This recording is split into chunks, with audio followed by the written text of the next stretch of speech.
Deməli, həyəcan təşviş pozuntusundan əziyyət çəkən insanlar üçün və yaxud da hansısa bir narahatçılığı olan insanlar üçün bir texnik deyəcəm. Bu texnik çox önəmli texnikdir. Sizin həyat keyfiyyətlərinizi yaxşılaşdırmağa xidmət edən bir texnikdir.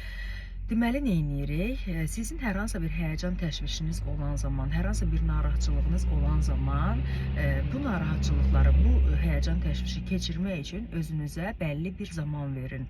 Məsələn, tutaq ki, ad günündəsiniz, tədbirdəsiniz, hansısa bir yerdəsiniz, amma həyəcan təşvişiniz gəlib, hansısa nədənsə bir narahatçılığınız var.